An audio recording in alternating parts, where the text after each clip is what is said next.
taxpayer money for historic preservation, at least for now. Jared Halpern has more. The Supreme Court is declining an appeal from a New Jersey church denied a public grant for historic preservation. Morris County, New Jersey, created a preservation program in 2002 allowing religious institutions to be eligible for grants, but New Jersey's Supreme Court ruled the state's constitution does not allow public grants to religious institutions. The U.S. Supreme Court declined to take up the case. Justice Brett Kavanaugh agreed with the decision under these circumstances, but says denying preservation grants to religious organizations would raise serious questions about the fundamental guarantee of equality. On Capitol Hill, Jared Halpern, Fox News. Will they find anyone alive? That's a big question in southeast Alabama. The day after a tornado ripped through, at least 23 people were killed. Evan Brown has more. Lee County, Alabama's Sheriff Jay Jones says those search teams are out there again, combing through every pile of lumber and debris they can spot in the town of Beauregard, 60 miles east of Montgomery. My hope is that we find a lot of those who've been reported missing and that they're safe and well. Jones adds children are among the dead. Some local churches are setting up shelters and are accepting donations. The tornado is believed to be rated EF3, which means winds up to 165 miles an hour. Both Georgia and South Carolina also reported injuries and damage blamed on tornadoes. Evan Brown. States and China are in its final stages, as both sides could be meeting soon to sign a deal. Secretary of State Mike Pompeo is optimistic about a deal being reached. I've been involved in a lot of negotiations. They can fall apart at the last minute for sure, and I'm very hopeful in the coming weeks we'll get that positive outcome. Reports say a summit could be held between the two countries at President Trump's Mar-a-Lago resort in Florida at the end of the month. If a deal can be reached, the U.S. would cut back tariffs on about $200 billion worth of Chinese goods. It brings a whole new meaning to the phrase, speaking truth to power. Duck Dynasty star Phil Robertson is talking about the time he shared the gospel with soon-to-be President of the United States, Donald Trump. Steve Jordahl has more. The Duck Hunter reality star and author was invited to visit with Donald Trump for 15 minutes at the Republican National Convention in 2016. Phil Robertson told the Billy and Justin Show podcast that whatever he did, he had to make it quick. When I say proclaimer, I said I've got to get the gospel to him in a hurry. So he says he did it with pictures. I reached in my pocket, and I drew out the gospel in hieroglyphic form. An arrow coming down out of heaven, God becoming flesh 2019 years ago, the cross where he died, the tomb, and the arrow coming out of the tomb, and the final return, the arrow. Candidate Trump looked at the drawing and asked for an explanation. Robertson shared the gospel with him, ending like this. He died on a cross, and here's the way I put it, for Donald Trump's sins. I said, Trump, you do have sins, don't you?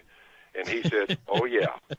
I said, Jesus took them all away, Trump. I said, and your other problem is, whether you win it or not, one of these days, they're going to put your dead, cold body into a 6-foot hole. Robertson told Trump that when his day comes, he'd better be ready.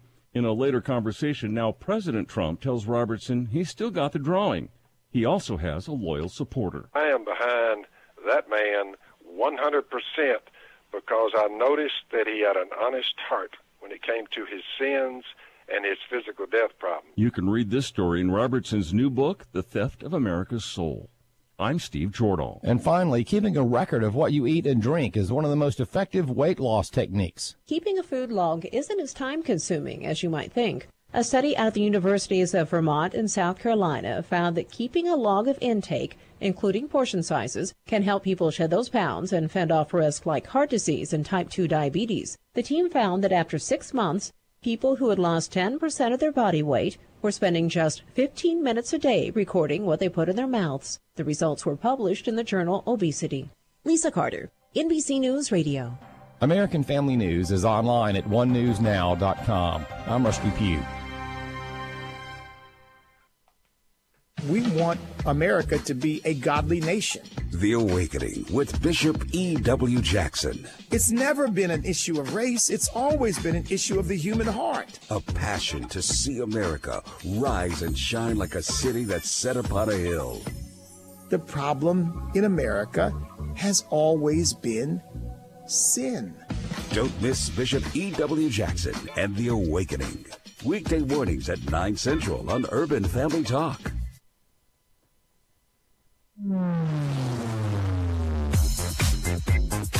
She's sharp, pointed, and insightful. This is Stacy on the Right on American Family Radio and Urban Family Talk.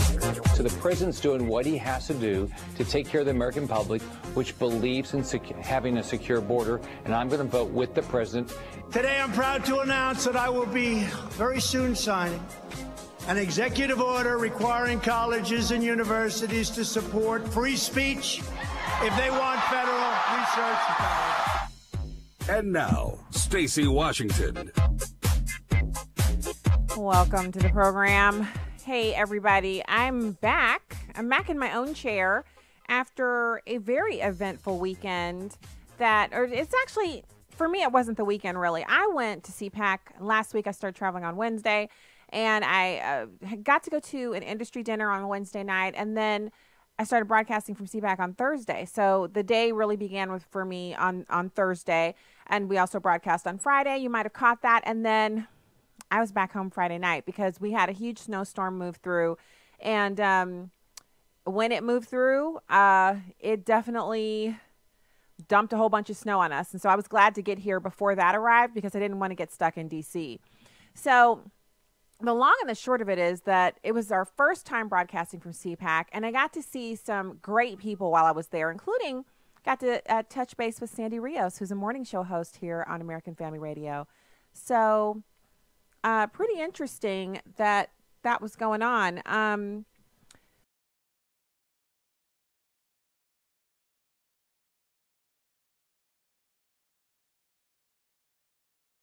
Of CPAC and all the fun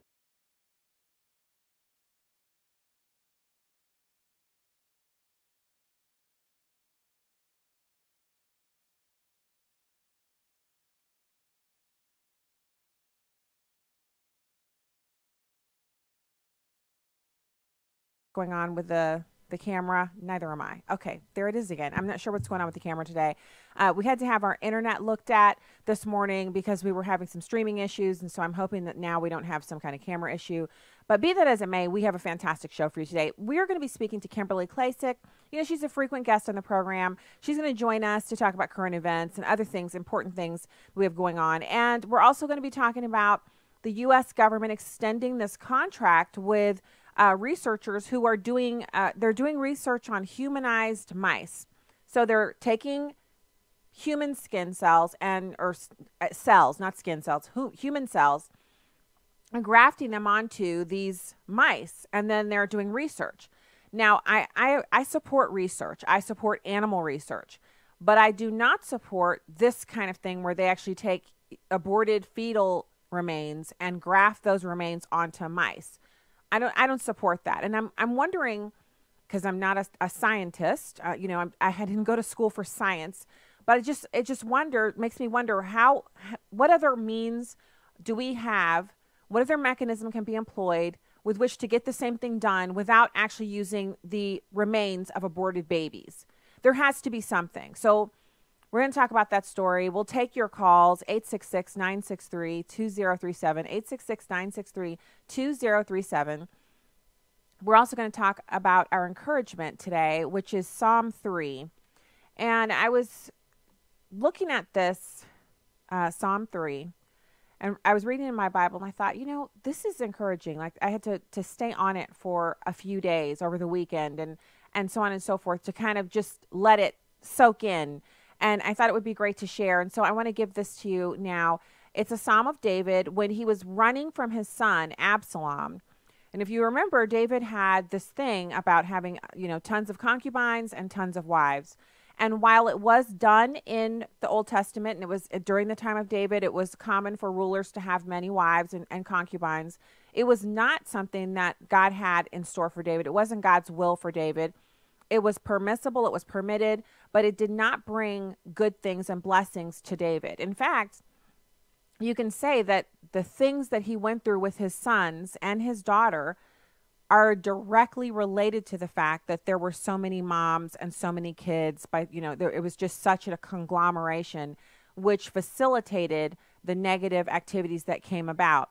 Also, his lust for women, he was a powerful man, he was a warrior, and he had God's favor, but he had an insatiable lust for gathering women to himself. And it was through that action that he saw Bathsheba as she was bathing on in her garden below his rooftop, and decided that she would become one of his wives. So the psalm says, Lord, how many are my foes? How many rise up against me? Many are saying of me, God will not deliver him. But you, Lord, are a shield around me, my glory, the one who lifts my head high. I call out to the Lord, and he answers me from his holy mountain. I lie down and sleep. I wake again because the Lord sustains me. I will not fear, though tens of thousands assail me on every side. Arise, Lord, deliver me, my God. Strike all my enemies on the jaw. Break the teeth of the wicked. From the Lord comes deliverance. May your blessing be on your people. So even in the time where David had made mistakes, he'd sinned, and he knew he was not doing what God wanted him to do, he immediately repented and sought God out so that he could become right with him again. It didn't remove the repercussions, the consequences of his sin, but it's a clear picture for what we're supposed to do when we fall, when we make a mistake, when we sin, even when it's intentional and we go into it with our eyes open, as he did when he, killed Bathsheba's husband, Uriah, and then tried to cover it up. And, he kind of ran away from it for a while. And then he came to his senses when he was called on the carpet by Nathan. It's the same for us, whether it's another person who calls us on the carpet or it's a conviction in our spirit. We have to go to God and say, I'm sorry, and repent and turn away from the sin. Whatever the repercussions might be, we don't want to be separated from God. He also says in this psalm, but you, Lord, are a shield around me, my glory, the one who lifts my head high. And so for this trip to CPAC, obviously I hadn't been in a couple of years, and I was expecting, okay, I'm having the camera issue again, you guys. I was expecting to go there and to kind of bump into some people that perhaps wouldn't be so happy to see me. And it's a specific couple of people that I thought it might be a problem for me. And so I went there thinking, I hope this doesn't happen. I hope this is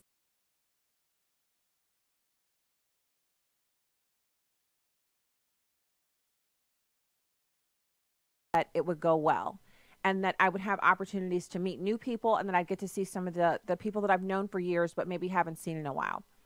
And that's exactly what happened. God answered my prayer. Not only did I not interface with the couple of individuals that I thought I might have to, but God laid out a path for me to go there and do the work that I needed to do and interview people and meet people and do all the stuff I had to do and spend time with my parents, and then come back before the snowstorm hit, and all of that through his provision. I was even able to have, it was, different circumstances, but there were some expenses associated with it that they weren't a part of what I had to pay. And that was, I believe, a blessing from God. That's the only way I can explain it. And I was prepared to pay. I was prepared to bite the bullet and pay, but I didn't have to. And so, when something happens like that, I just wanted to run up and down the first night that we arrived, and I went up to take my little banner and all that stuff and set everything up in the booth. I just wanted to run up and down there and cartwheel. Yes, I know this is probably unbelievable, but I can still do a cartwheel.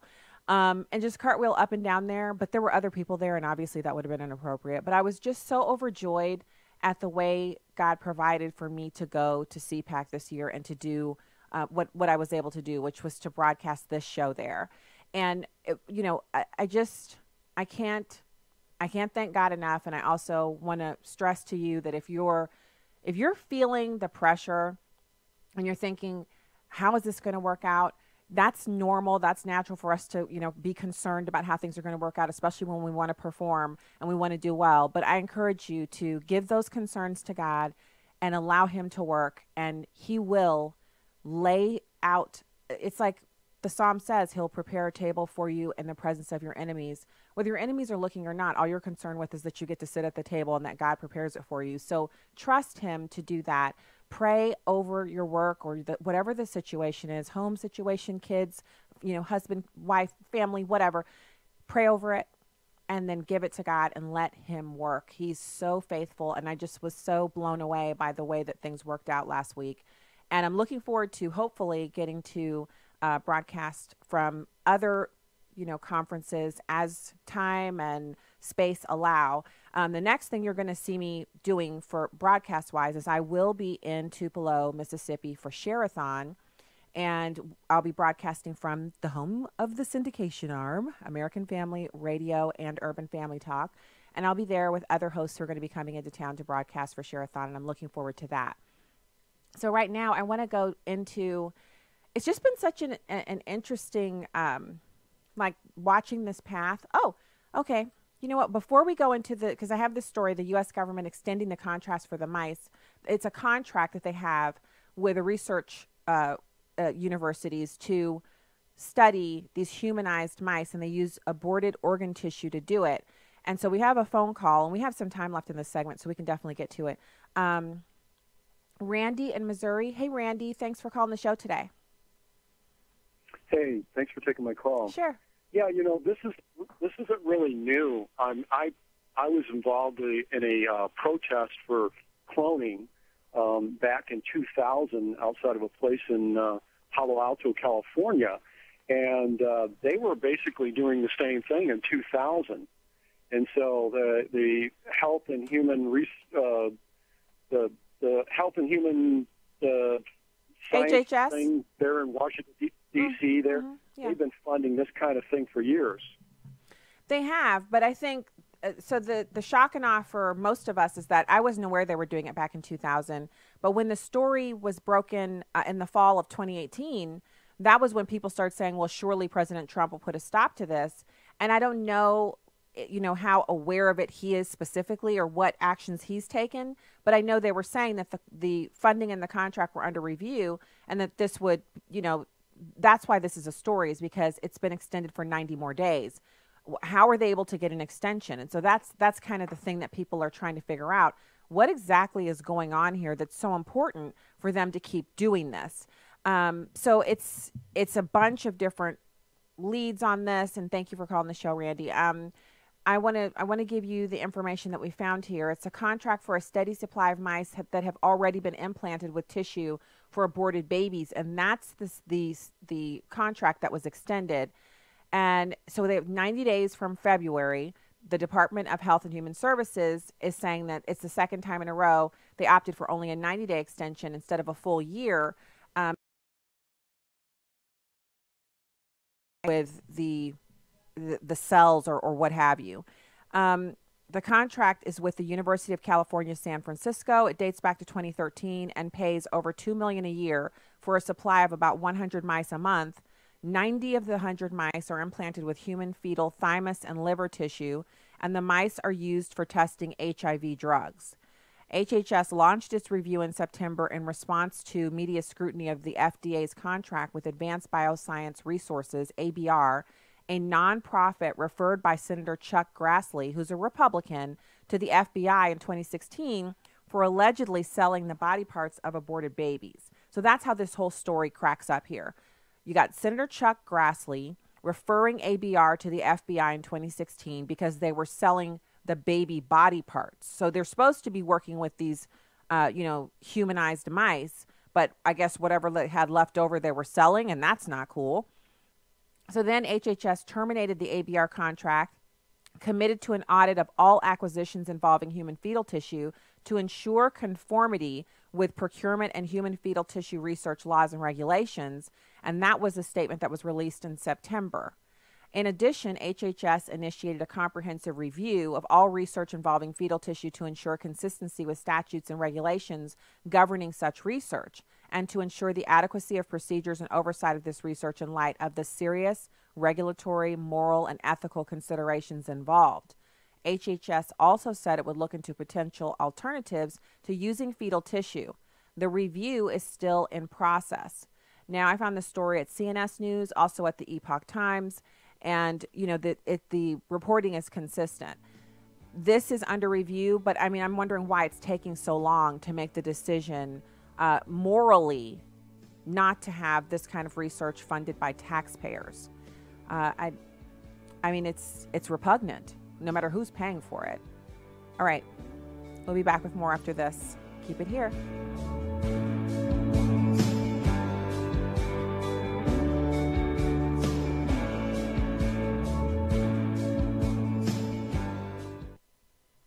When an abortion-minded woman walks into a preborn pregnancy center, she encounters love and compassion and gets to meet her baby by ultrasound. And I was like, I'm going to go to the abortion clinic. And I already had my mind made up. This mom didn't make it to the abortion clinic. Instead, God led her to a preborn center. And the lady is giving me my ultrasound. She's like making these weird faces, and then she's like, it's 2. And I'm like, I just start crying. I started texting my friends, and like, I can't. The Ministry of Preborn was able to help this mom save not just 1 life, but 2 through ultrasounds. Preborn centers help save babies' lives and souls. Preborn runs and leads Christian pregnancy centers all over the country. To find out more, go to preborn.com. That's preborn.com, or dial pound 250 and say the keyword baby. That's pound 250 and say baby. Your love can save a life. Hi, I'm Crawford Loritz with a Legacy Moment. Have you ever seen something and said to yourself, wow, that's amazing, but it doesn't make sense? For example, several years ago, there was a major league pitcher who only had 1 hand. Each time I saw him pitch, although I saw with my own eyes what he did, I was still amazed and baffled. I couldn't believe it. Sometimes things in life just don't add up. There are times God gives us an assignment and it doesn't make sense to us. The conquest of Jericho in Joshua chapter 6, verses 16 and 20, give us a classic illustration of this. And it came about that at the 7th time, when the priests blew the trumpets, Joshua said to the people, shout, for the Lord has given you the city. Now in verse 20, so the people shouted, and the priests blew the trumpets, and it came about that when the people heard the sound of the trumpet, that the people shouted with a great shout, and the wall fell down flat, so that the people went up into the city, every man straight ahead, and they took the city.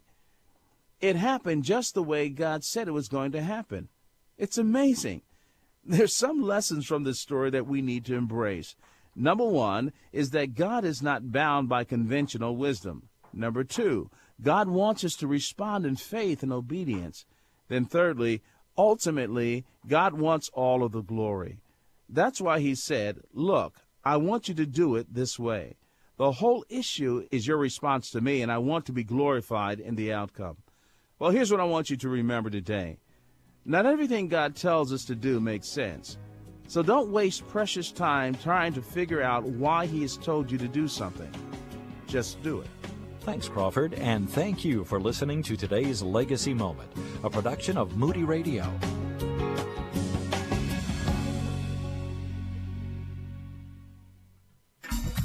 Welcome back to Stacy on the Right on American Family Radio and Urban Family Talk. Welcome back to the program. I'm hoping that I have got this camera thing under control now. I had to move some stuff around. I actually think I have this power supply, and I think it's going bad. And so I'm literally trying to figure this out while we have our short sponsor break there. So welcome back to the show. We're still taking calls. I'm so glad to be back with you and to have the chance to continue to chat and to discuss everything that we have going on, especially after having that fantastic CPAC. And so some of the interesting things that happened at CPAC were obviously, you might have caught a little bit of Michelle Malkin's speech. You might have seen that there was a big, huge backlash online because she talked about the ghost of John McCain, and she was referring to a bunch of the rhinos and people that she feels are obstructing the Trump agenda. And it drew some really strong rebukes from certain corners. And I get it. I understand why people feel like, well, he was a war hero, and so you can't say anything bad about him. I don't hold that position, not because I don't believe in his heroism or what have you. That's not it. I have no problem with people saying that he was a war prisoner and who he was. That's not my issue. My issue is that once a person does something heroic like that, we can't put that person in a place where they're above reproach, where we can't say anything bad about them. Because if that's the case, there are plenty of people who are heroes. I mean, heroes, like people who were snipers, people who killed on behalf of this country, who were warriors. I mean, warriors, people who've killed many, many, many of our enemies.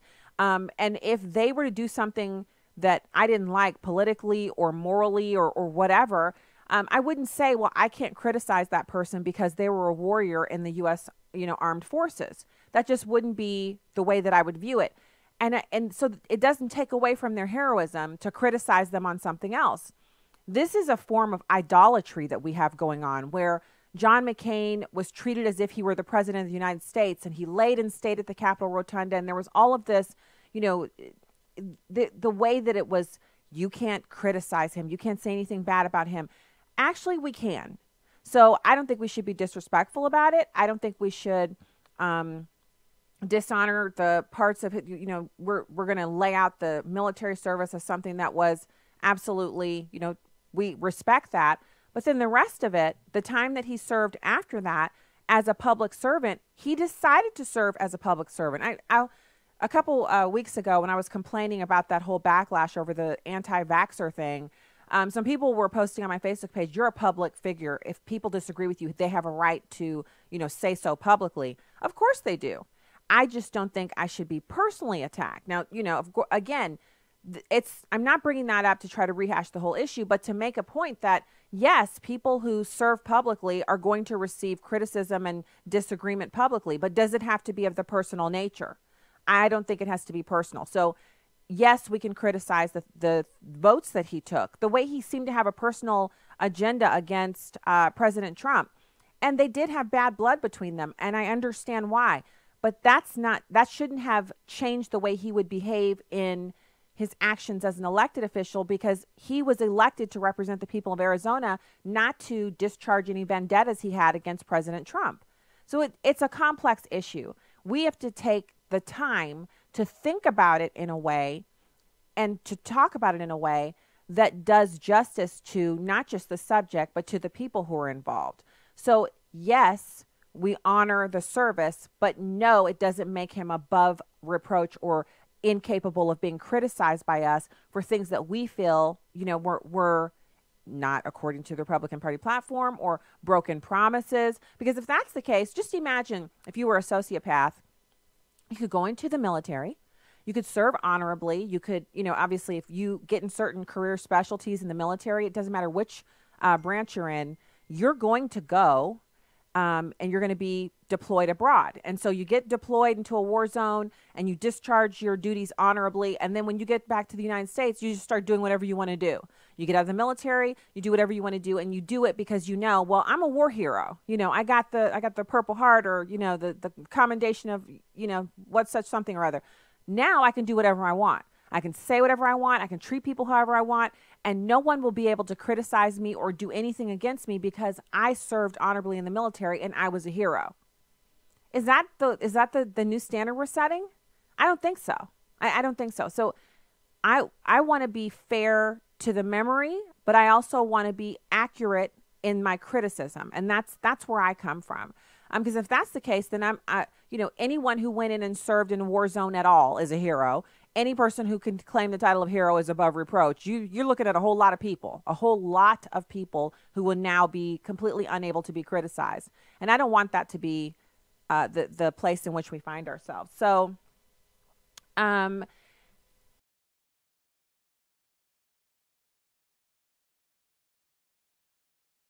that, but probably not during the show. Not sure what we're going to do about that. So, in addition, because we're going to have our guest with us, but it's going to be a couple more minutes, I think. I was getting Devin reported, and now, okay, she's not coming on at all. Okay, so she's canceled. We're not going to be able to get Kimberly Klasick on today. So what I want to do is go into a little bit of what we had for this Ohio woman who said she would never vote for a Democrat. So here's what's going on.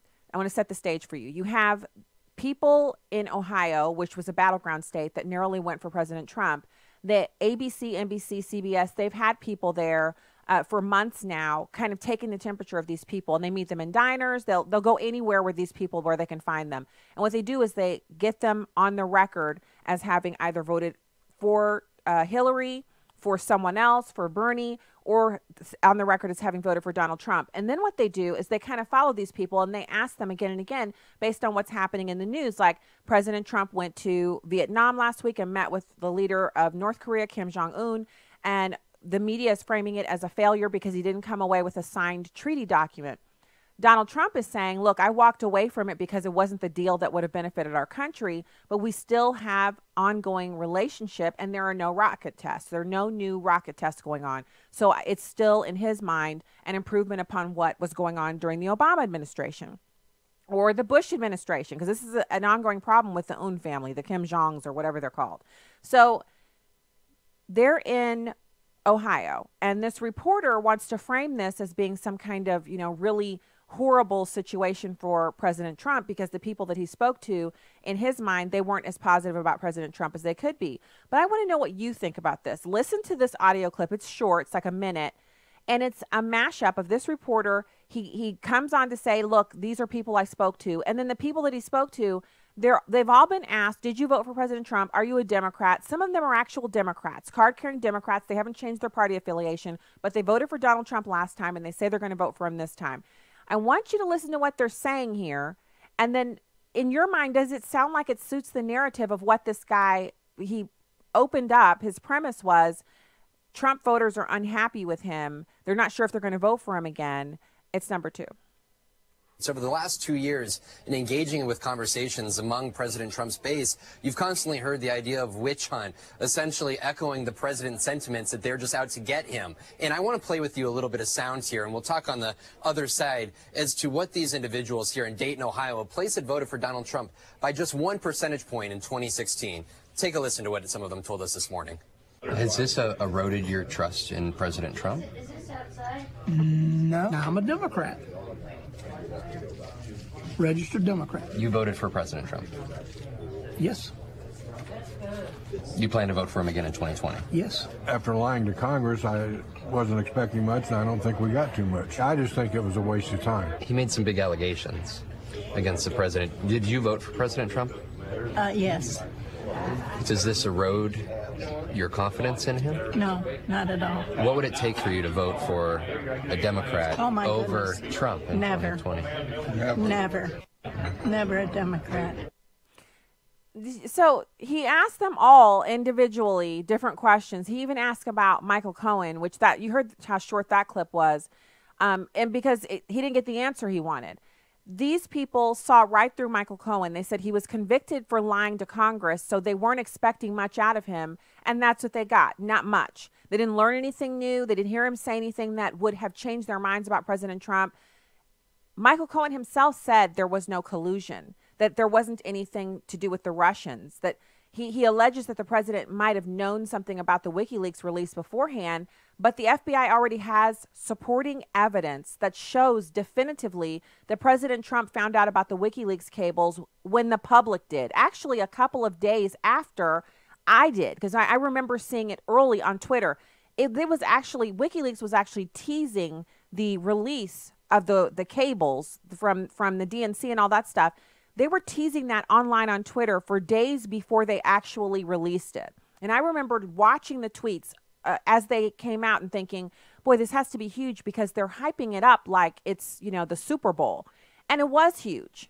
It was really huge in the favor of anyone who was running against Hillary Clinton or running against the Democratic Party. So, again, this isn't something that we know as something new. There was nothing new made like a bombshell. The Democrats have said over and over again through their media arms that this was, it was a bombshell. It was explosive. They've used the term explosive so many times that the Washington Free Beacon made a mashup of them all saying it over and over and over again. So it's a narrative they're pushing out. They want the American people to think of the Cohen testimony as being explosive. But was it? Explosive means you're sitting there watching it or you're listening to it on the radio on a live stream and you hear Michael Cohen talking and you feel like pulling over. You feel like you're like, wait, what did he just say?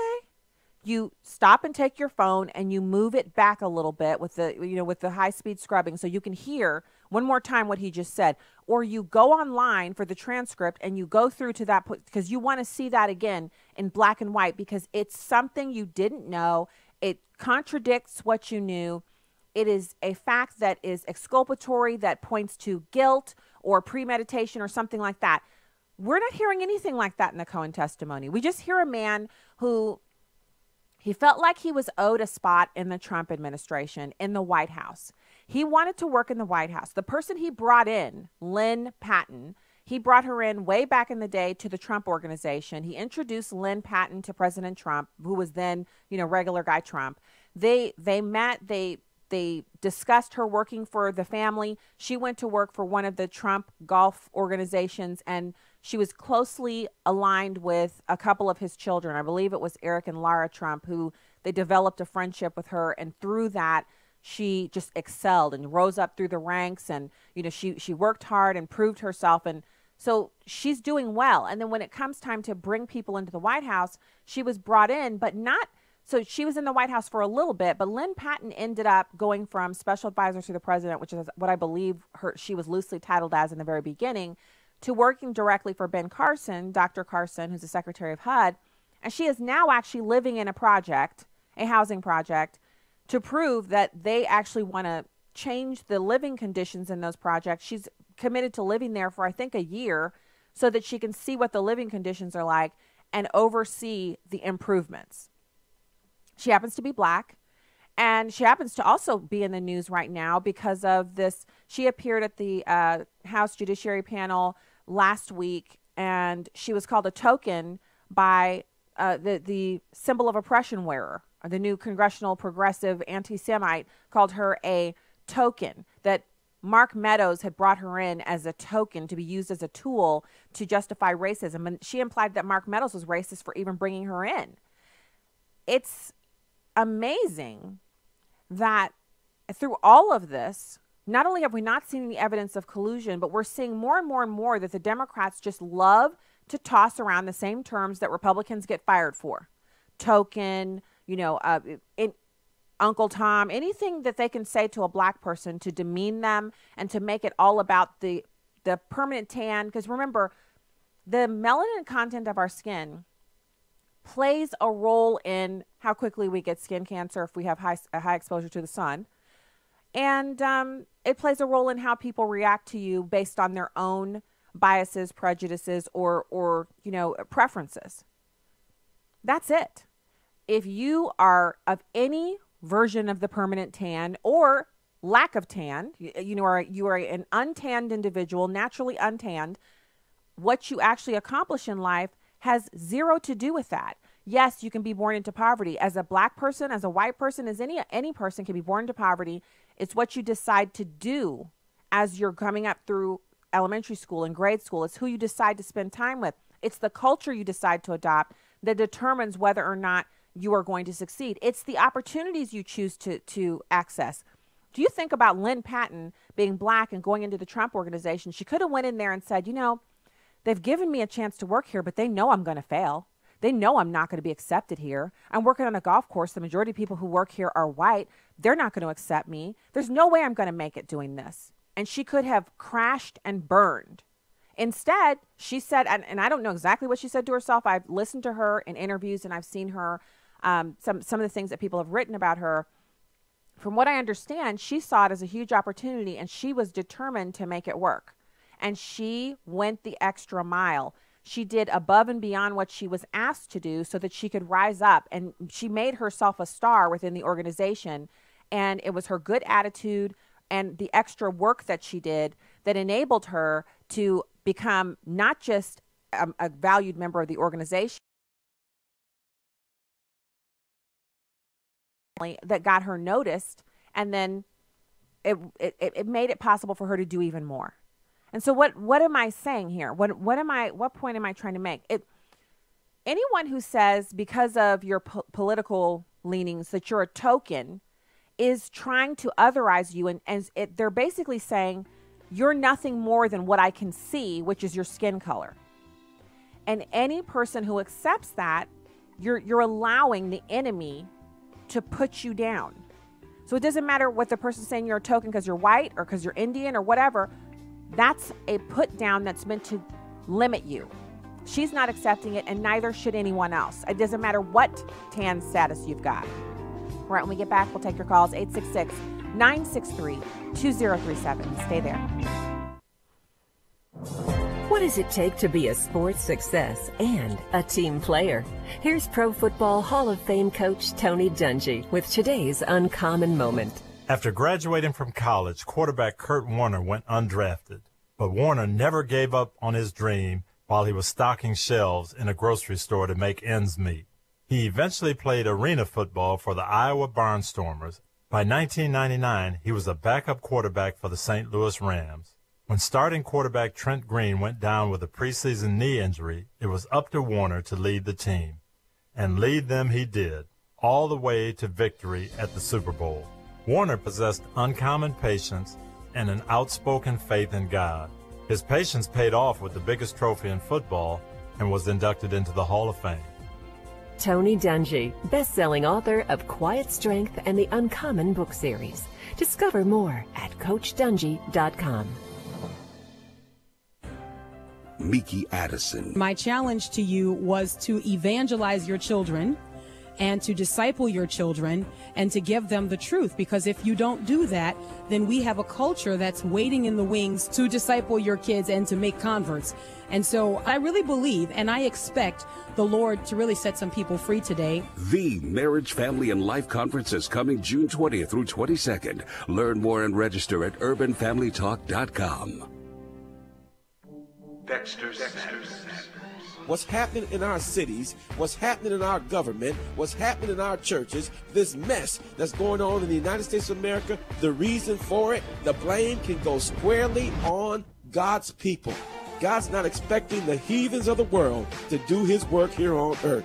That job goes to you and to me. Time to get back to God. Weekday afternoons at 4 Central on Urban Family Talk. Donald Trump's America. Success or failure, who you talk to determines how the U.S.-North Korea summit was graded. On Fox News Sunday, National Security Advisor John Bolton says it was constructive, but the conditions weren't right for the president. He's not desperate for a deal, not with North Korea, not with anybody, if it's contrary to American national interest. But on CBS Face the Nation, House Intelligence Committee Chair Adam Schiff says the president gave up a lot. By enhancing Kim Jong-un's prestige on the world stage, by giving up those military exercises in the last summit and getting nothing for it. Summit number 3 could be coming. Last week, the U.S. at the UN Security Council pledged to support a free and democratic Venezuela. Elliot Abrams told the council, "The United States will remain steadfast in our support for the legitimate Guaido government that is likely to be accompanied by sanctions on nations that have been supportive of embattled Venezuelan President Nicolas Maduro." Gernal Scott, Fox News. Welcome back to Stacy on the Right on American Family Radio and Urban Family Talk.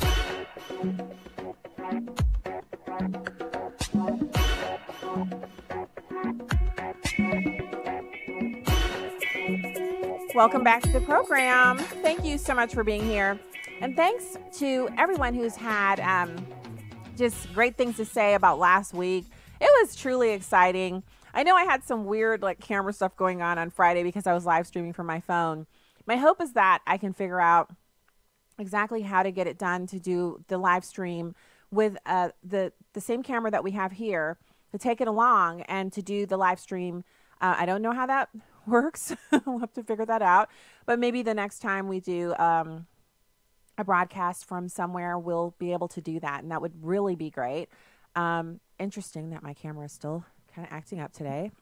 It's a Monday camera, I guess. My camera's acting like a Democrat today. I made that joke on Facebook and people thought that was pretty funny. All right. So we have Debbie in Arizona. Debbie, thank you for calling the show today. Arkansas. You're in Arkansas.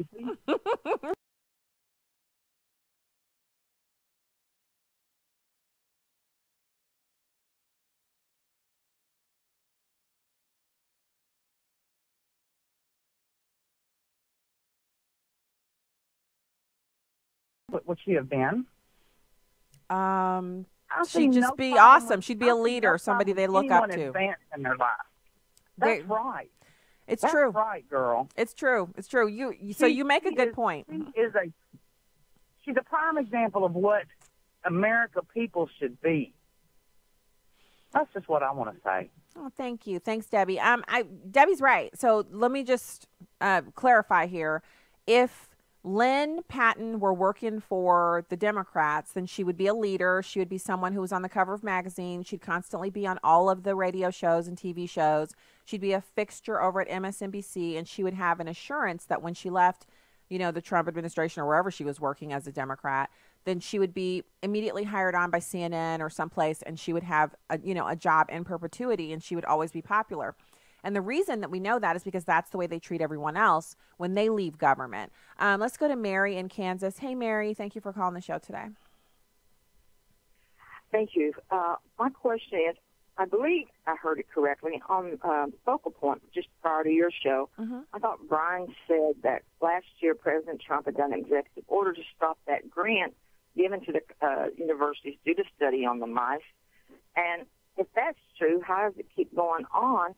And plus, they're no better than trafficking children because all they're doing is the Democrats are wanting to kill the babies so they can turn around and take the baby parts and make money off of it to these people in these universities doing study with our children's parts where he said a brain was worth $22,000.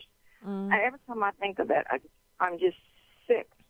And it needs to stop. And I still say some of the bad weather we're having, it's not what President Trump's doing. It's what the Democrats, the non-Christians are doing. And we're losing some of the hedge protection from God because of all this evil that we're doing. And I thank you for what you try to do to help us stay on the right road. And God bless you. Oh, thanks, Mary. Thank you. Thank you for calling the show. So first of all, Mary's hitting on the head there, and we don't like hearing it. Just think for a second, because we're God's children.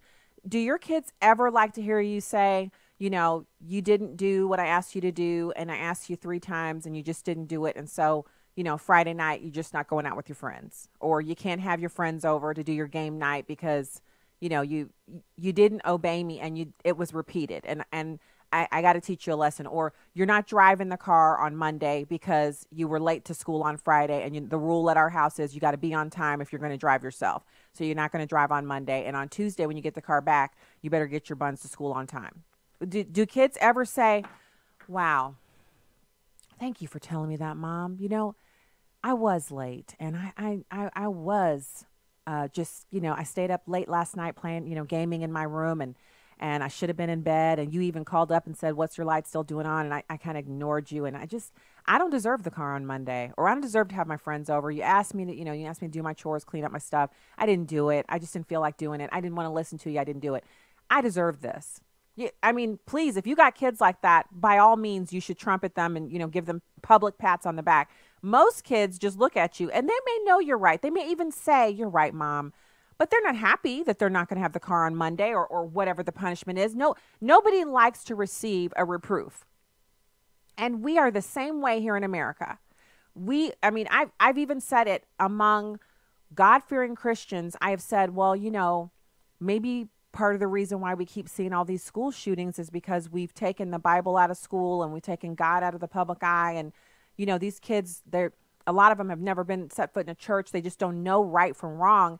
And in their hearts, they know right from wrong. But the human heart is depraved and wicked. And we need a savior, but we also need to continually be reminded, thus saith the Lord.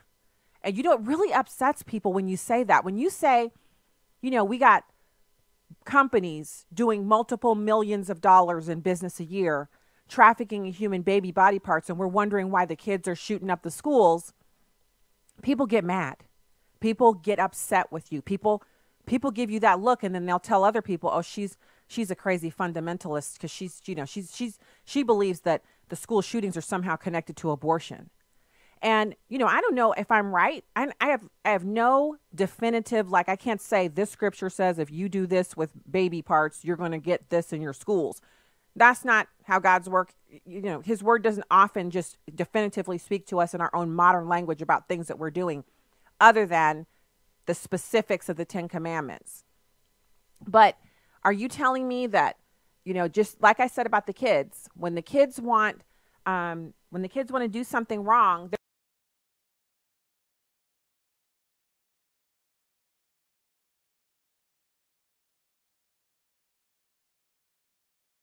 I'm not saying that there's only the one sin and is the reason for the other thing. But as Mary pointed out, she's pointing out the weather and the catastrophic results of the weather and that God's hand of mercy, he does it. That is the way it works. The Bible shows us over and over again in the Old Testament, and God speaks specifically to it in the New Testament, that his favor is not, it's unmerited favor, but it's not unconditional. It's not like we can expect it if we're just, he calls it whoring around with the other nations and worshiping other gods. If we do that, if we adopt the culture of other nations and we step away from what God he's blessed us and he's told us, look, this is what you have. This is what I'm giving to you out of my hand. This is my hand of blessing that I have placed over you. This is the hedge of protection that you enjoy. These are the things that you can walk in. This is the promise that I have made with you, the covenant that I give to you. When we say, you know what, God, thanks, but that covenant, it's just not good enough for me. I need to also be, involved in selling human body parts and making abortion the law of the land.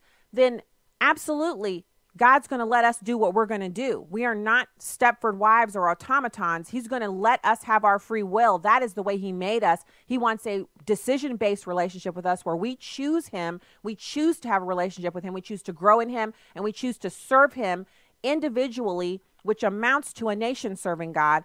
Or we can serve other gods. We can go our own way. We can thumb our nose at him. We can put him in the backseat. We can put him in a box and hide him. His light's still going to shine. The word's still going to go out. He's still going to draw all men unto him, those who he has preordained and predestinated to come to him. But we're going to get back what we've sown. We are not able to change the promises of God, the laws of the way he's made everything to work together, and what he said he's going to do. He's not a man. He doesn't lie. It's not a part of his nature to lie or to switch it up a little bit or maybe do it this way for some people and that way. No, that's not who he is. And so, we're not going to find ourselves going, you know what, Lord? Yes, we deserve this bad weather. Yes, we're not going to be, that's not the attitude we're going to take. But we also can't be ignorant and act like he hasn't told us, when you do this, this is what you will receive in return. When you ignore my word, you will be in sin. And sin, once it is full grown, brings death. We can't get away from that. Hiding it, running from it, ignoring it, we can't escape it. Just like you don't want to escape the laws that talk about how if you follow after God, if you chase him with all of your heart, if you put him first, that he will take care of everything else. You don't want to get away from the Psalm 23 that says, when you're in the valley of the shadow of death, he'll be with you. And that at some point after you've been obedient and you've done all that you could for him, he's going to prepare a table in the presence of your enemies where all of your enemies can see it. People who put you down, the people who tried to stop you from doing what God had for you, the people who literally try to destroy you or destroy your family, that they'll be able to see you partaking of God's blessings. The other parts of his word that say his blessings will chase you down and overtake you, and you will be literally surrounded by his grace and walking in his goodness and his mercy. And it will be so overwhelming and outstanding and just outsized and better than you can dare ask or think, that you won't even be able to thank him enough. You won't be able to tell people enough about what he's done for you. You want to change that? Well, you can't. You can't change that. You can't change the good things and you can't change the bad.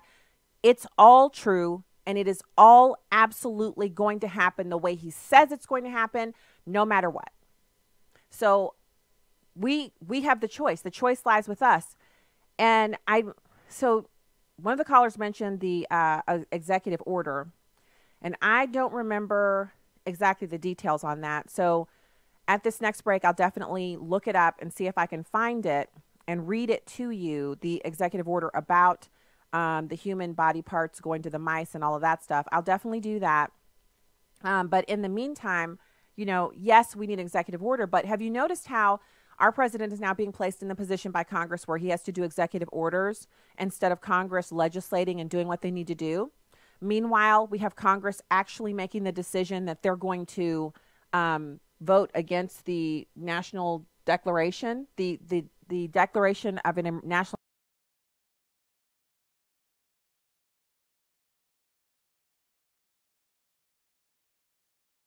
in both houses of Congress to be able to make it possible for them to vote this thing through. And of course, the president's going to veto it. And of course, they don't have 2/3 majority to be able to override his veto. But what is the message that they're saying to us? Forget about what they're telling the president, because I have a theory about what's going on with that. I actually think that a lot of the Democrats who have Trump derangement syndrome, I was thinking about this today. Of course, I'm on this trip, and I had just had such an adventure, y'all. I should write like a mini online book about all the adventures I had. I slipped down 4 steps at home the morning that I was leaving for the airport. Got to the airport just in the nick of time because I was running late because I drove myself. And absolutely, the lady was like, your bag is tagged late. She put a big orange late tag on it and was like, it might not make it to its destination on your plane. You might have to wait for it. I just prayed. I was like, Lord, please let my bag get on the plane. All the adventures I had, I also dropped my phone and cracked the screen. And so I had to try to go do that this morning. On the way back from there, coming here to do the show, coming back home, I was thinking about why people are so deranged about Donald Trump. And I genuinely feel like it is a combination of things, obviously, but that it's primarily that the Democrats, for the first time in modern history, saw their process fail them. And what they saw was a process that was rigged for Hillary Clinton. And for the first time in quite a while, they had a candidate that they were not inspired by, that wasn't inspirational, that they actually hated. Sure, there were a lot of people who supported Hillary, but not nearly the majority. And the ones who didn't like her, they have displaced that anger towards the Clintons because they're untouchable, displaced anger that should have gone to President Obama, who didn't help them in their process. They've displaced it onto President Trump.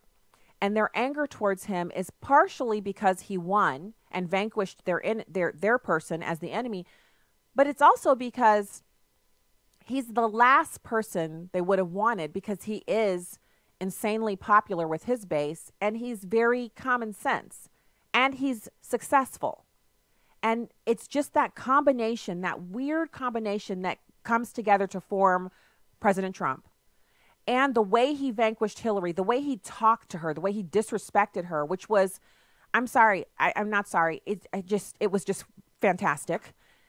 And then you couple that together with the fact that they lost what they felt was a winnable race had they not had Hillary. They feel like if they'd had Bernie, they would have won. And that's what's driving this visceral hatred and anger. They don't want to see their policies and everything they accomplished under Hope and Change Obama dismantled. But more than that, it's that they feel they were robbed, but it wasn't by Republicans. Republicans didn't rob them. Democrats did. And I really think that's what's going on. It's like, it's one thing if you're in a battle for something and the other person wins and they just totally robbed you, they vanquished you, they ate your lunch, whatever the little euphemism you want to use. But it's another thing if you lose something because one of your own, like one of your own family members, worked you over or robbed you or took something from you that if they hadn't taken it from you, you would have won. Do you see the difference there? In one case, you can hate the person who beat you, but it's gonna pass. You're gonna be like, at some point you're just gonna get on with your life. But if it's your own family or your own side or someone you work with on your own team that robs you, you want to stay angry at them forever. It's harder to get over. And so they're displacing that from Donald Trump from Hillary Clinton onto Donald Trump. That's why it's not going away. That's why they can't let it go. It's weird. I know it's like, that's my theory. Anyway, we're going to talk some more when we get back. So listen, if you're leaving us now, God bless you from the heartland. Citizens, until tomorrow. If you're sticking around, you got onenewsnow.com. News and information up next.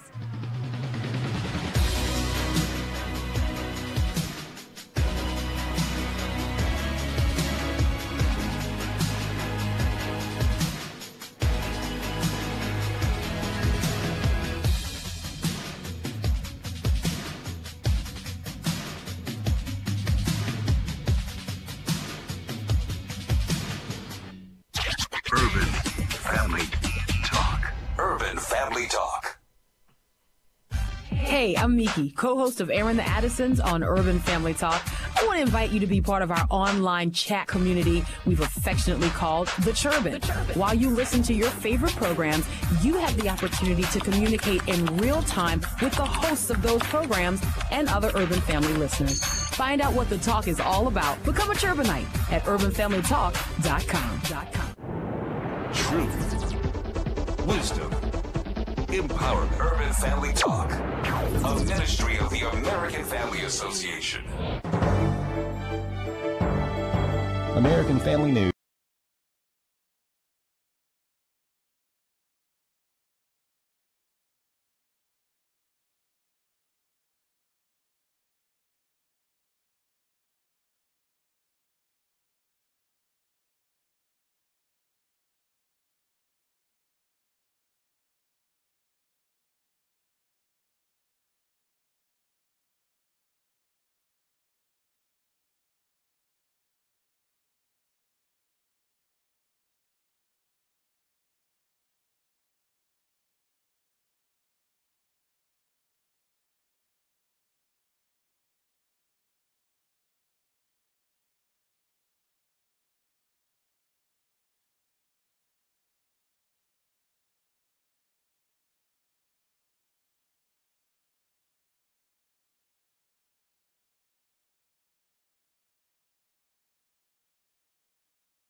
Welcome to the program. It's great to be with you. Thank you so much for joining us today.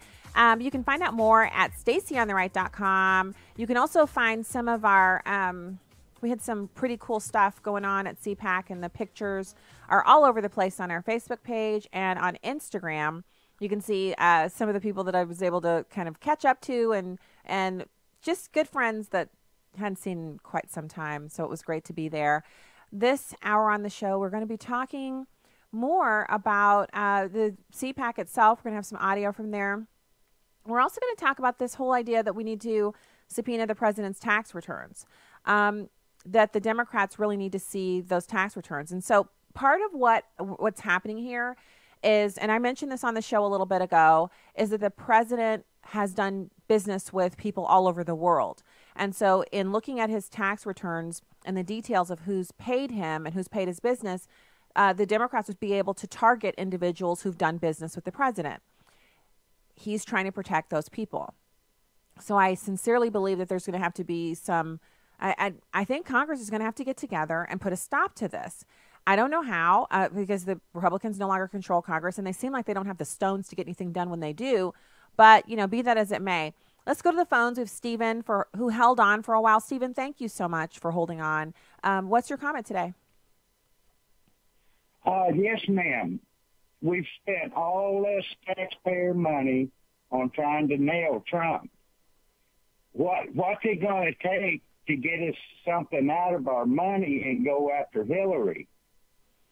Oh, it's such a good question. I feel like the Clintons are out of reach for prosecution.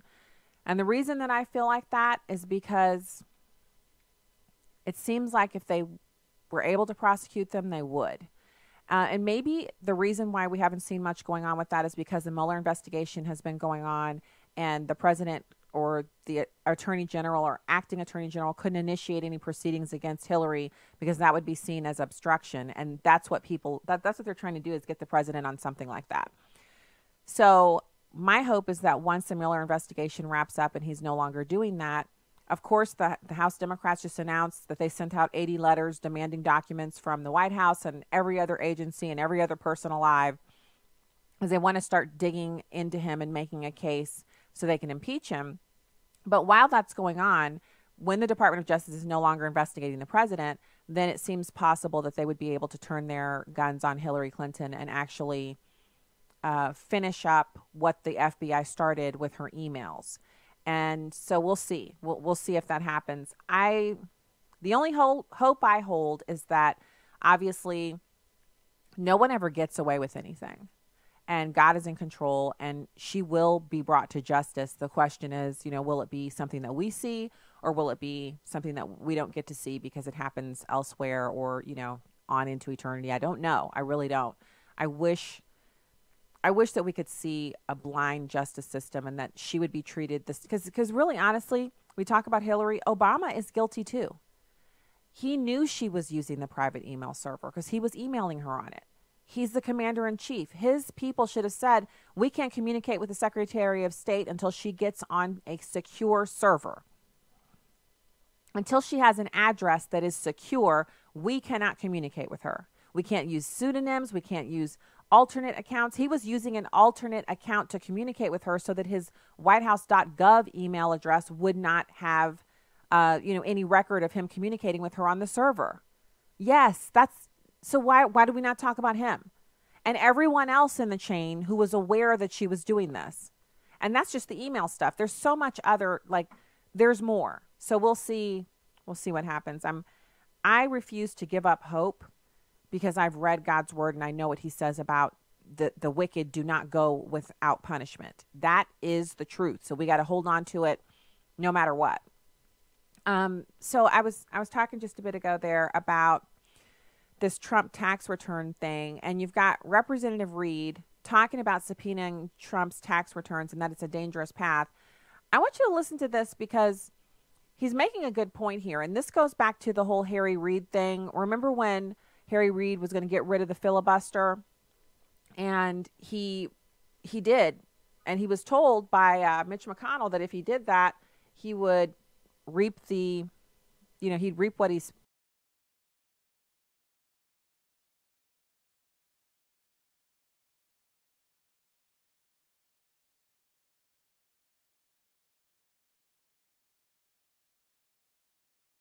chair of the Ways and Means Committee requests tax returns is a dangerous path. I mean, that's a tremendous amount of power. And if you weaponize this in this political environment, I will tell you, don't be surprised in the future years that other chairmen are going to use this for political purposes. And that's a danger that we need to recognize on this issue. So your interest hasn't been piqued as to what's in President Trump's taxes? You know, what I'm interested in, and there was a good conversation. I'll give credit to Chairman Neal. We had a hearing on this issue, and what we focused on in some of that conversation was, okay, these disclosure forms that we all file as candidates to protect the privacy of those that are affiliated with a candidate that's running for president. Why don't we focus on the disclosure forms, amend those, get all the information out in a more detailed analysis so that innocent bystanders also, their privacy has to be respected in this conversation, are not brought into this political warfare. So he makes that point because Democrats also own businesses. Democrats start down this road of demanding to see the president's tax returns because it's a voluntary submission. There's no law requiring it. And if they go down this road making it a mandatory requirement, then AOC will have to submit her tax returns. Nancy Pelosi will have to submit hers. There are plenty of people on the left who have business interests that are far more fascinating than President Trump's that will be forced to give their information up as well. Because, I mean, if you think a lot of people have been sitting around wondering what's in Trump's tax returns, imagine what those same people and some others on the right would be sitting around saying, if this becomes the new rule, I'm interested in seeing Chuck Schumer's tax returns. I'm interested in seeing President Obama's since, you know, I mean, when does it end? What about not just Nancy Pelosi, but Dianne Feinstein? Elizabeth Warren has said she'll submit hers, but there are others who have not, like Maxine Waters. Have we ever seen her tax returns? So anyone, this would apply to anyone. Joe Biden, who probably doesn't have anything to hide, maybe, you know, but maybe he does. It's not really going to be an issue of you saying, I don't want to anymore. If you make this about President Trump and taking him down at all costs, there will be unintended consequences and things that have to be paid. You know, the piper will have to be paid. And the question is, how far do they want this to go? They may succeed in materially damaging President Trump with moderate voters through examining his tax returns and putting out information and smearing him. And that's their intention, make no mistake about it.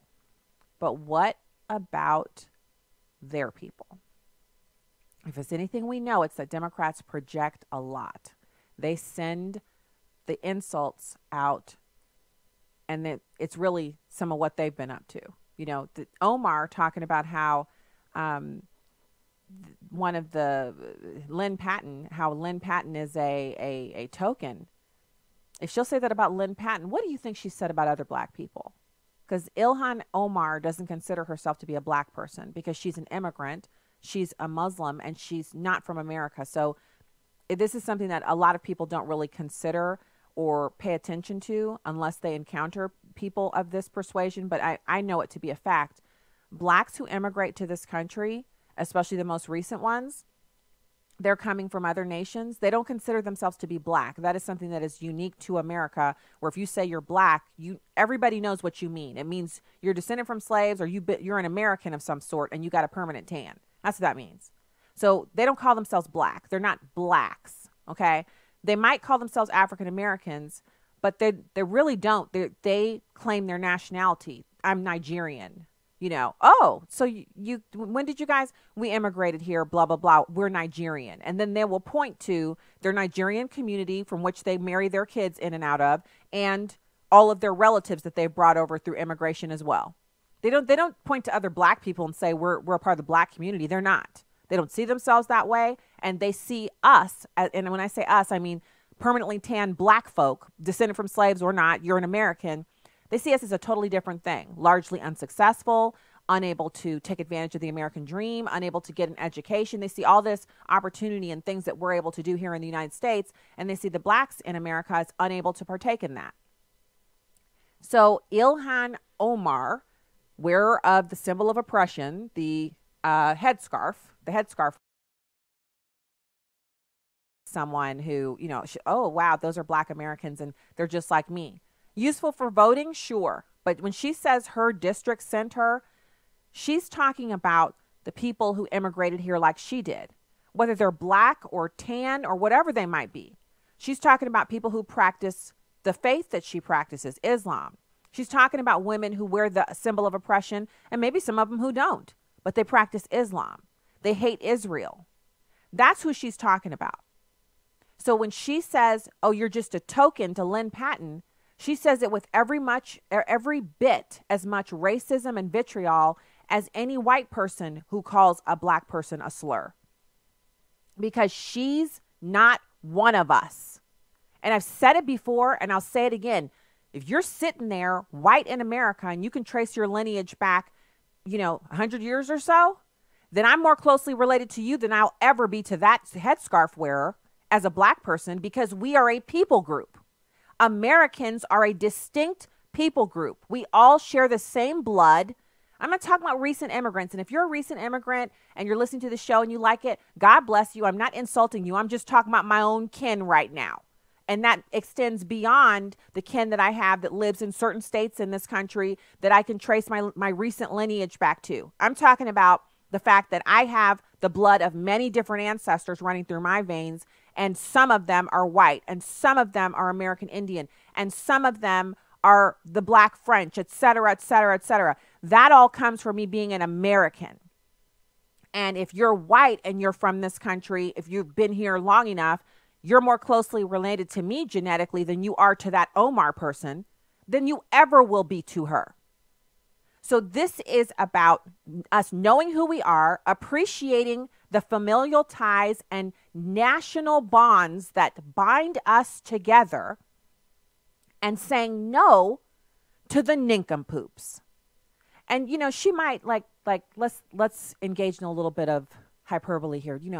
Maybe one day Ilhan Omar will renounce the anti-Semitism that she currently practices, and she'll come to be a true blue American who really sees every other American as a part of her extended family, a part of her nationality. She'll assume the nationality of American. She'll want to be as American as she can. She'll want to partake of American culture. She'll take off her headscarf and revel in the freedom of allowing her entire person to be free and to engage in our culture in whatever way she chooses to.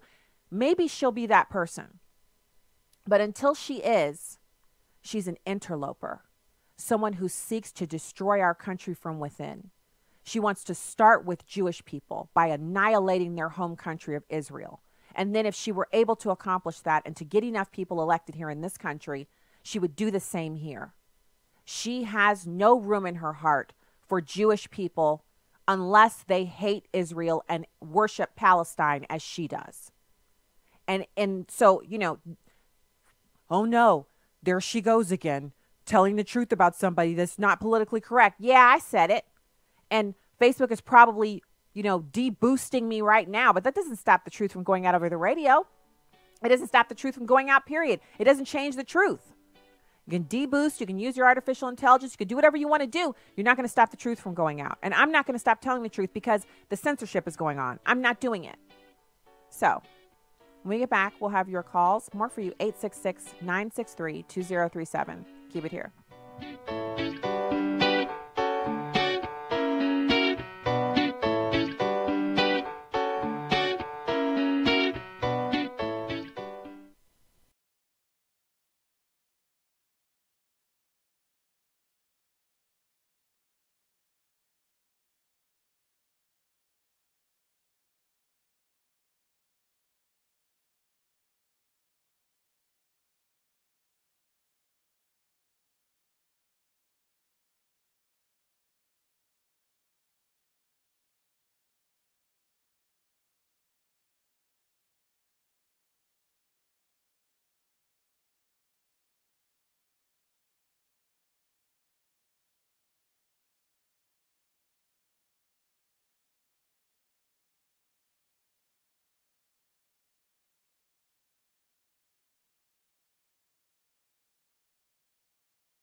and improve the health and well-being of millions around the world. It was freedom. Oh, yeah. That was Vice President Mike Pence waxing poetic about freedom and how it has brought us so much prosperity. The proliferation of freedom, the enshrining of freedom in our Constitution, and this really weird idea that we have to have people stay out of the way of other people so that they can be free. And sometimes that means staying out of the way of people so they can be free to achieve at the level that they want to achieve at. What do I mean by that? Well, exactly what I'm speaking of is when a person says, you know, I'm satisfied at this level. And socialists and utopian practitioners like AOC and you know this new wave of progressives that are taking over the Democrats, they would say, well, you can't just achieve at that level. You can't just be happy with, you know, a 1,800 square foot house with 3 bedrooms and 2 baths. You can't just be satisfied. You have to be jealous of that person over there. Because remember, the Bible talks about this. We know it to be true in our own personal lives. How many times have you been utterly satisfied with something and perfectly happy with it, and then someone tells you, or maybe a commercial, or maybe you see a billboard, or, you know, it doesn't matter. Someone plants a seed in your mind that that thing that you've been previously satisfied with isn't good enough. Now, part of that, you know, marketing to sell products to people is predicated on making you want what they're selling. So sometimes that, you know, implanting of that desire yields a benefit for you because you find a product or a service you didn't know existed before that you actually do need. But more often than not, we find ourselves striving for things that until we knew that thing existed or that someone we know had it, we were perfectly fine. We were literally just like, you know, chilling, you know, just living our lives. We were happy with what we had. And then that other person came into the situation. And then, you know, did you see my blah, blah, blah? I got a new car. You know, how often does that happen? One person gets a new car, and then everyone else kind of looks at their car and they're like, I loved this car until just a few minutes ago. And now I got to get rid of it. You know what I mean? We're all susceptible to this. But the antidote to that is to be free enough to say, wow, I'm satisfied with this. This works for me. Whenever whenever the proper time is for me to move from here to there, whether it's material things or maybe it's education wise or whatever, then I will do that. And no elected politician or, you know, marketer on, you know, Madison Fifth Avenue is going to help make me stray away from the path that I've laid out, the goals that I've prayed over, the way that I feel like God is moving in my life to take me from point A to point B. And we get ahead of ourselves as well. I'm not making us completely blameless. We will say to ourselves, this isn't where I'm supposed to be right now. I'm supposed to be further along. And then we sometimes miss the opportunity to really enjoy what God has laid out for us in that time until he's ready for us to move on to the next. Because it's about him being ready, sure, but he moves us along when we're ready. So if he's not moving us along yet, it's because we're not ready. That's hard for us to really comprehend and take in. And so Mike Pence, Vice President of the United States, was talking about the freedom, not socialism, that ended slavery, ended 2 world wars, and is like the beacon that is on the runway at the airport. And when you're on the plane and you're coming in on final approach, those beacons literally communicate to the plane and say, you know, adjust your heading, get up a little higher, drop down a little lower, you know, all the aviation speak, not a pilot, don't play one on TV. Those beacons help guide that aircraft in to the runway and help him to touch down. And you know, just as well as I do, if you've flown more than once, every pilot has a different way of touching down. Some of them literally kind of almost push the plane onto the tarmac and you bounce a little bit and then you're finally on the ground. Some of them, they glide in and you can barely feel the wheels touch the pavement, but you know you're down. And, you know, and everything in between. No matter, all you care about is that those beacons are communicating properly and they're bringing the planes in, you know, and single file, not having 2 planes trying to land at the same time on the same runway, et cetera, et cetera. That beacon, that same type of communication is going on right now. And every time we have enshrined more freedom and given ourselves more opportunities, the beacon is stronger, telling people to come here, telling people to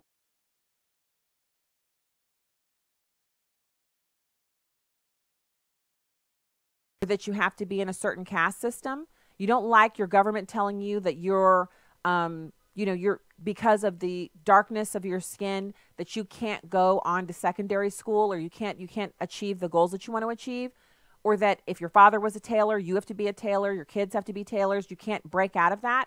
But in America, you can literally be homeless and graduate from high school as a valedictorian and get a scholarship to go to Harvard and be a doctor or a lawyer or anything, a business owner.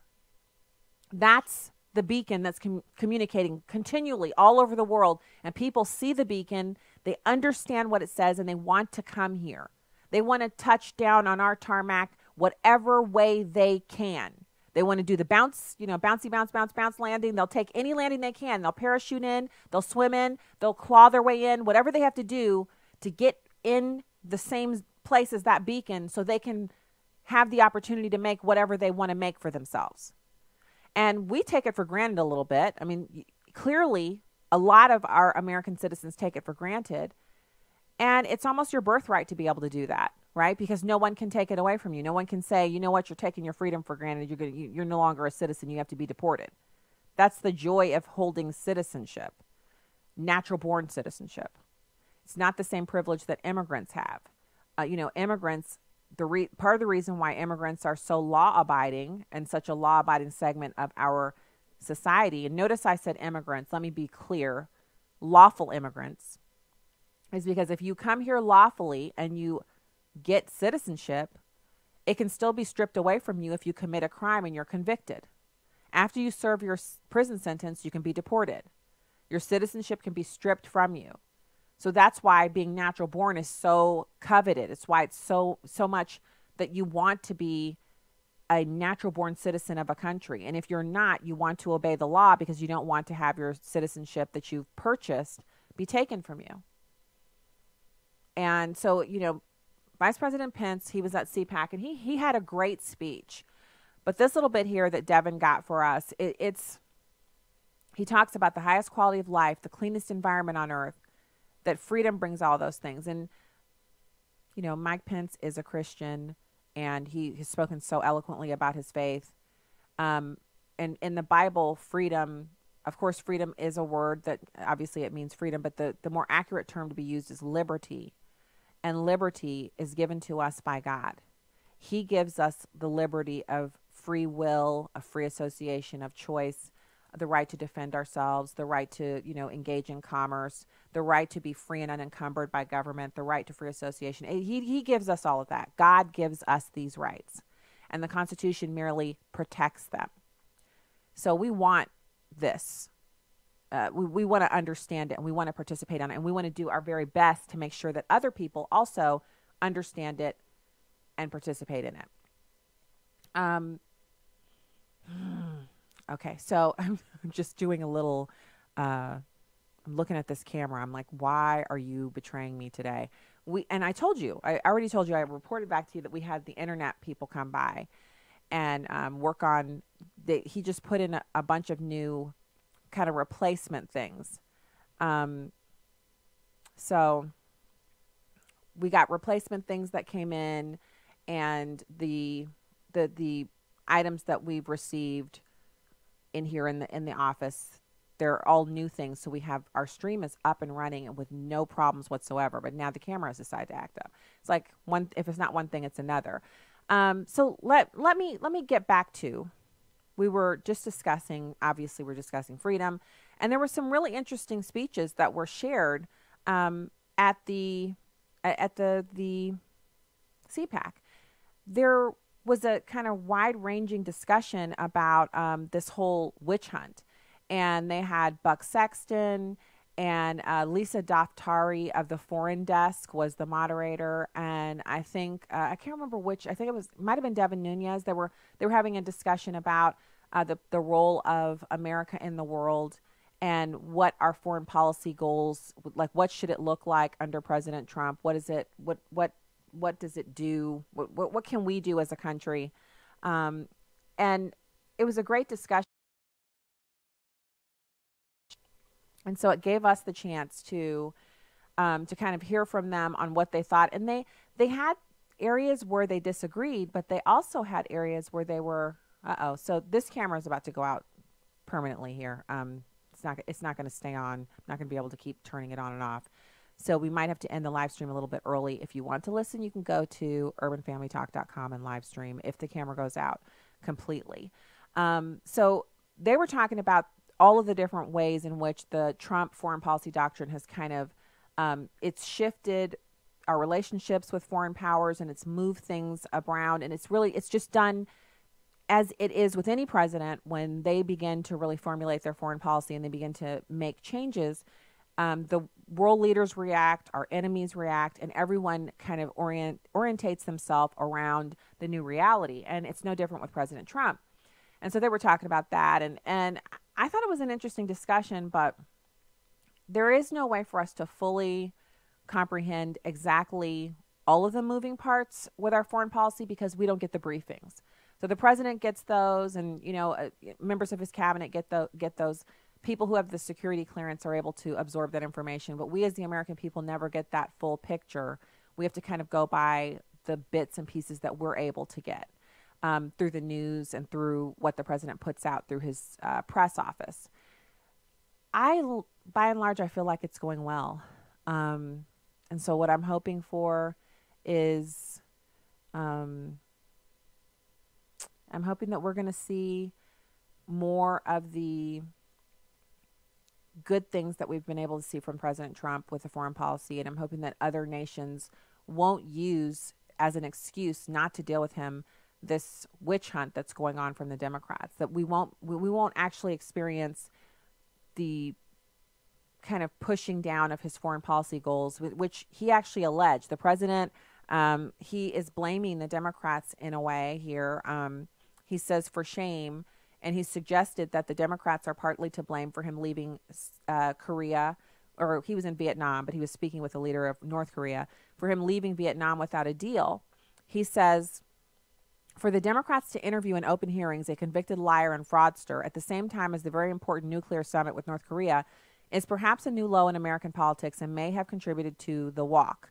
Never done when a president is overseas, for shame. Now, I don't know if that's true, that Kim Jong-un was like at night watching the hearings and thinking, I can't make a deal with this guy. I don't think Kim Jong-un is as free and unencumbered as he may appear. I think the Chinese government likes him at odds with America because he's basically a proxy for them. He can make a stink and do stuff they couldn't get away with because they have treaties with us, and they know our reaction to them is going to be much different than it is to Kim Jong-un because he's viewed as a crazy person where the Chinese government is viewed as an equal to us, and clearly we have, established diplomatic relations with them. But it was shameful. I think the president is absolutely accurate when he says it's shameful for them to do it while he's overseas. Democrats would never allow the Republicans to hold big, huge hearings where the president was lambasted when it was Obama, while he was away on, foreign policy tour. But they don't care anymore about those kind of norms. Have you noticed that? And if you're listening and you're a Democrat, you don't feel like there should be some norms, the same norms that were observed during President Obama's tenure, that they should be observed for President Trump. And please miss me with this thing where one guy yells out, you lie during the State of the Union, and that's supposed to justify everything the Democrats are doing to Donald Trump. That was wrong. I condemned it then. I said it was improper then. Move on. Okay, so just let it go. It was improper. The guy, his career was kind of tanked after he did that. So it wasn't the right thing to do. But it doesn't excuse what the Democrats are currently doing under the guise of putting all their ducks in a row so that they can impeach the president. It just doesn't make any sense. So, I see an opportunity. The president used that opportunity to make this point. And the point is that they didn't treat Obama this way, and they shouldn't treat him this way as the sitting president of the United States. To the hand of our enemies. And we should never want to see Congress doing that. We should never want to see Democrats or Republicans playing into the hand of our enemies. It remains to be seen what impacts this will have on other foreign policy discussions and negotiations. I haven't even looked to see what the schedule is for the rest of the week from the White House. They send it out one day at a time, or you can go to whitehouse.gov and view whatever items they have put up for the entire week. But clearly, the president they're trying to hobble him and stop him from succeeding at anything. The problem with that is that means stuff that would benefit their constituents, whether you're a Democrat or a Republican, having us on the world stage and seen as powerful and a force for good benefits you no matter what your political affiliation is. There has to be a limit to where the Democrats will go to try to destroy this man, even to their own detriment and the detriment of the American people. We'll see if that actually pans out. All right, we'll be back with more after this. Keep it here.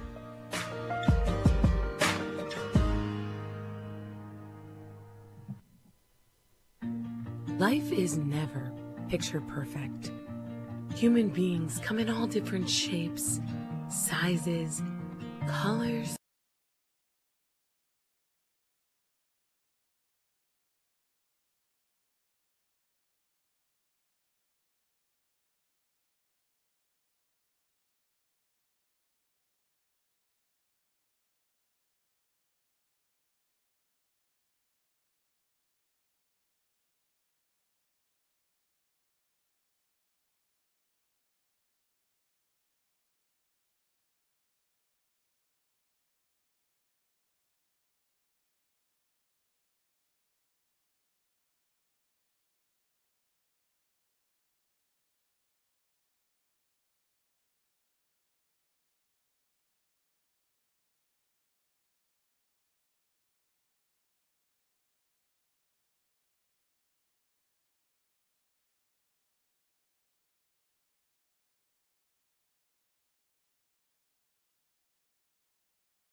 I'm so thankful. I just wish I could just come and just hug everyone. So the fact that this weight is lifted off my shoulder, I'm forever grateful. I will forever think about this. To everyone at Alfred Street Baptist Church, I am truly grateful It really warms my heart to know that you guys gave so willingly and not knowing where it was going to in order to help students here. I'm truly grateful, and I will always remember this. Thank you so much. Welcome back to the program. Stacy Washington, host of Stacy on the Right here on American Family Radio and Urban Family Talk. Thanks for being with us today. So there's this scholarship that so that's a congregation, Alfred Street Baptist Church, and they were thinking about what they could do to help, and they knew a couple of students in their congregation who had outstanding balances at Howard University. And so they got together and they said, you know, kind of privately, hey, let's put our money together and provide a scholarship of sorts to anyone who's graduating that, you know, we are affiliated with in any way, and let's pay off their remaining balances. And some of the students who, you know, they were aware of them because they'd gone to the church and said, is there anything that you can do? I have an outstanding balance and I won't be able to walk at graduation because I can't pay my outstanding balance. And so Alfred Street Baptist Church ended up raising $100,000 and distributing it among 34 students. And what they did was they went to Howard University and they literally paid the bills right there, you know, at the cashier's office. Paid them so that every single one of the 34 students received a note saying, your account is clear and you're free to walk for graduation. So they'd satisfied all of their requirements. They're in their final classes, you know, making the grades. They know they're going to be able to graduate academically. They're fine, but they had these balances, and so they paid them off. And I thought it was such a nice story because it wasn't an instance of us saying, you know, what the government can do. And tomorrow we're going to listen to some audio from Laura Carno. She's previously affiliated with Faster Colorado. Faster is a training program for teachers where teachers who want to be armed in the classroom can take the Faster training course and learn how to be armed safely in the classroom to defend against active shooter situations. Laura has written a book, and the book is called, and I'm trying to remember if we had her on the show. If not, we've got to get her on the show. She's a friend of mine. How the Government Ruins Nearly Everything is the title of her book. And it's such an amazing thing. She's talking about how when there's a problem, people will say, well, the government should blah, blah, blah to fix the problem. Why doesn't the government yada, yada, yada? What we're coming to know, people who are actually paying attention are coming to know, is that the government doesn't actually fix the problems. The government can fix problems on the border. The government can fix, you know, some of our foreign policy problems, some with capital S, capital O, capital M, capital E. But for the most part, the government doesn't fix problems, especially when they're the societal kind. And so if it was the government that was fixing this problem of students having balances and not being able to graduate, they would go in one of two extreme positions. School, allow them to graduate, allow them to walk, put them on a payment plan, which would discourage other students from satisfying their obligations. Or the other side would be, they'd say, you know, we're going to set up some kind of tax, and everyone who does X, Y, and Z has to pay this tax. And the tax ends up making something extremely expensive, which then sets up a new problem that people would say, well, the government should, you know, yada, yada, yada. I was chatting with two people that I know pretty well, and they were talking about the fact that they have all of these taxes in the state of Virginia. The state of Virginia, and so I don't know at what level all these taxes were. I didn't say what level is that tax, but they were complaining about the different taxes. Like, so obviously they have a tax on their personal property, which is, personal property, your car. We have that here too. In Missouri, we have the personal property tax on your car. They have the personal property tax on your dog. We don't have that here, but there they have a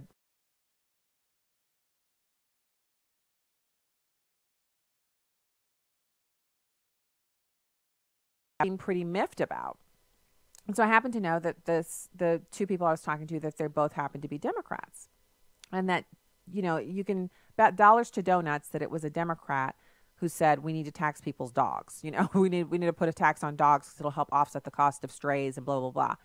And so I was making the point that you kind of have to decide when you're voting, either you're voting for these kinds of policies or you're voting against them, because clearly, yes, there's a uniparty, and yes, you can find me tweeting about the uniparty. I just sent a tweet out about that today. But the party platforms clearly delineate one party is for less taxes and the other is for more. So if you're voting for more taxes, why are you complaining about it? That was my question. Don't complain when you're voting it in. Now, if you don't want it and you're voting against it, then you sound like me and some of my friends when we sit around and talk about how many taxes there are and how a lot of our friends and neighbors here in St. Louis County regularly vote for more taxes. You know why they vote for it? Because the people who want the new tax, the new zoo tax, they put a whole bunch of commercials out with kids in them. Kids running through water fountains, kids smiling and holding, animals at the zoo. And they were able to convince people that if they authorized this new tax for the zoo, they were doing it for the kids. Guess what? They were duped. It's basically we're being taxed to throw our money up in the air. That we might as well just take the money that we're paying in tax and put it in a metal trash can and burn it. You know why I say that? Because they want to put this new zoo extension in a place that nobody in St. Louis wants to go to. In a part of the city, the metro area, I should say, that most people don't like going to. The people who live there don't like being there. So the people who live there travel way down into the city and or into the county and other parts of the county to shop and to do all kinds of stuff. They don't do anything up there. They're going to put a part of the zoo up there, and we're going to pay for it, and it's not going to be profitable. And at some point, all the tax money that we've paid will go down the drain, and they'll close that thing down. And it'll be yet another big, huge structure that taxpayers paid for that is just sitting empty, like the other structures up there. 3 malls up there completely empty. One of them has been converted into like a government center and some other stuff. They put some like party things in there for kids, those bounce places, stuff like that. All of these retail areas, unsupported, completely defunct, closed down. And so now they're going to put a zoo up there, and our taxes are going to pay for it. Same thing with a couple of other taxes they just enacted. All they have to do to get people to vote for a tax in St. Louis County is to put some kids and some dogs in the commercial about it.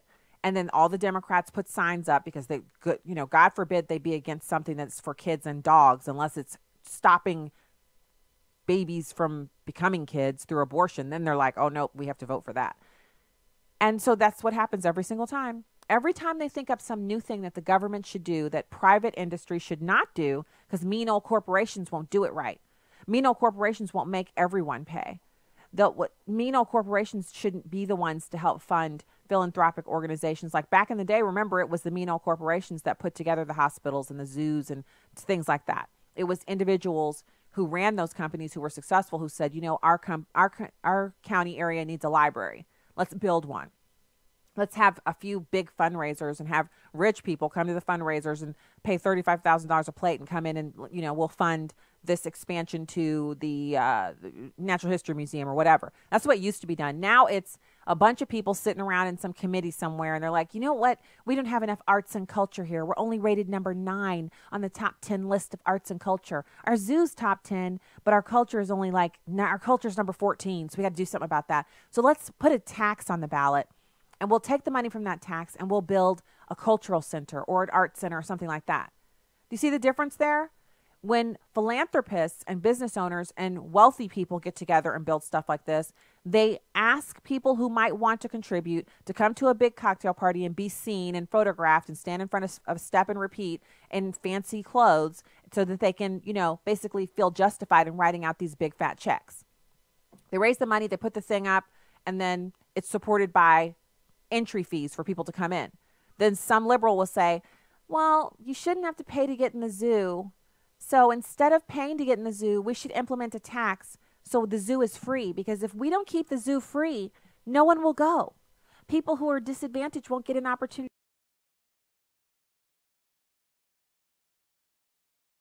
It's less to get into the zoo than it is to go to the movies. So if you want to go to the zoo, you can afford it. So what is all of this? It's people who feel they know better than everyone else deciding we need a tax and, let's fund it through. It's only $1 on every dollar of your assessed valuation, they say. It's only 1% of the value of your home at the last, assessment. It's only this or that. And then you multiply that times 1.2 million people and you got enough money to do whatever you want. And no one's paying attention. They're just paying the tax. And so when I talk to people, like these two nice people I was talking to who were complaining about all the taxes they pay in Virginia, and I said, well, over the course of the Obama administration, this area in Virginia went from being a solidly red state to a purple state to now a blue state. And you've celebrated that. So you're voting for these types of policies. And when you vote for these types of policies, you're going to get what you're voting for. You're going to experience an amazing amount of new tax. And you think that it's not right to be charged a tax on your dog. And I agree with you. I don't pay a tax on my dog. But every time a new tax is implemented, it's because of people like you who they're so proud to be Democrats and proud to support everything Democrats tell them to support. But then afterwards, you're not happy with what you're getting because you've just voted in stuff that's going to cost you money. So don't vote for it. I don't feel like my comments were well received. I'm pretty sure they weren't. But the point that I'm making in sharing this story with you is that this is the case for us with many, many different issues. Guilty as charged. I'm not looking down on anybody. We often will say we believe one thing. But then when it comes time for the rubber to meet the road and for us to vote that thing that we believe, we're voting for other stuff. Here in Missouri, we had a huge movement last election cycle in 2016 during the primary, which Josh Hawley won, and then he went on to win the general, and now he's the junior senator from the great state of Missouri. During the primary, there was a young man who was running as a libertarian, and he was also an atheist. Or maybe he said he was agnostic. I don't remember specifically. I just remember engaging with him on this. I didn't even know. And I started talking about our biblically based values in this conversation with him, and he just totally kind of cut my head off over it. And he said, not everybody believes that. And we all have a right to believe whatever we want to believe. And I said, sure you do. But if you're running for elected office in a state like Missouri, you are probably not going to be as successful if you don't, are you saying you're an atheist? And he said, I'm agnostic. I believe that's what he said. And I said, oh, well, I probably wouldn't vote for you. And he said, just over that one issue, I'm solid on everything else. I'm solid on guns. I'm solid on limited government. I'm solid. And I said, yeah, but there's something to be said for me wanting someone there who can vote for religious freedom, who can represent my need for religious freedom. He said, you have religious freedom. You don't need someone to protect you on that. And I said, no, there's never a point at which I'm willing to give up on that issue and say, oh, we have enough for religious freedom. And so, we went back and forth. We sparred a little bit, and it got a little heated. And afterwards, I noticed online a lot of people saying that they would vote for him. People who have the pro-life symbol with the cross on the inside. People who have previously, posted scripture that I'm on my way to church or we're on a church retreat, yada, yada. So Christians saying they're going to vote for this guy who is agnostic. And so when I say vote for what you believe, that's a part of it too. If you don't believe in higher taxes, don't vote for Democrats. If you believe in religious freedom, don't vote for agnostics. If you think that, that we have a Judeo-Christian founding, then you need to vote for someone who believes that too. If you want limited government and you want the government to get out of the way and to get smaller, then don't vote for someone whose current, part of their platform is how they're explaining how they're going to implement these government programs or, pass legislation to force this group or that group to do this or that thing. Now, I'm not a libertarian. I know what the libertarian platform is, and I don't agree with it. But I do think that we have a long way to go in limiting our government, in making our government smaller. And until we vote for that, we won't get it. And so that means we have to be really almost, harsh to the point of precision in only voting for people who believe the things that we believe. And that has to be where, after we've informed ourselves and we have our biblical worldview on straight, then we can start advocating for that. All right, there goes the camera again.